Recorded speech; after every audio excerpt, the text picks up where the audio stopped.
దేవుని స్వహస్తాలతో వ్రాసిన ఒక అందమైన ప్రయాణం.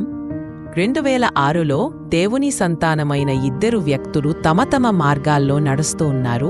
ఒకరికి ఒకరు దూరంగా ఉన్నప్పటికీ దేవుని సమయానికి కలవడానికి నిర్ణయించబడ్డారు. వారిలో ఒకరు ఒక పాస్టరు. ఆయన తన ప్రియ తల్లిని కోల్పోయి తీవ్ర నిరాశ, బాధ, ఒంటరితనం మధ్య జీవించేవారు. భవిష్యత్తు ఎలా ఉంటుందో, జీవితంలో ముందుకు ఎలా వెళ్లాలో తెలియని స్థితి. కానీ ఆ నిశ్శబ్దంలో దేవుడు తన వాక్యంతో ఆయనను ఆదరించాడు, ప్రోత్సహించాడు. అదే సంవత్సరం దేవుడు ఆయన జీవితంలో కొత్త అధ్యాయాన్ని ప్రారంభించాడు. తల్లితనంలో ఖాళీని తన స్వహస్తాలతో ఎన్నుకున్న ఒక దేవుని కుమార్తెతో నింపాడు. ఆమె కూడా దేవుని వాక్యాన్ని అనుసరిస్తూ తన జీవిత భాగస్వామి కోసం ప్రార్థనలు చేస్తూ ఉండేది.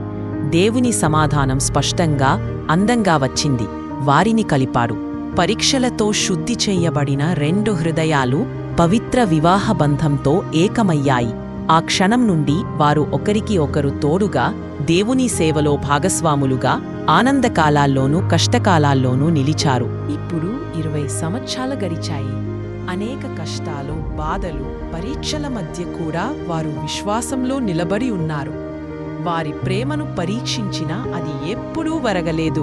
ఎందుకంటే అది ఎప్పటికీ తడబడని శైలిపై నిర్మించబడింది. 20వ వివాహ వార్షికోత్సవ శుభాకాంక్షలు. మిమ్మల్ని కలిపిన అదే దేవుడు మీ అడుగులను నడిపిస్తూ, మీ బంధాన్ని మరింత బలపరుస్తూ, మీ ఆనందాన్ని పెంచుతూ ఉండుగాక. మీ కథ కేవలం వివాహం గురించే కాదు, అది దేవుని విశ్వాసతకు సాక్ష్యం.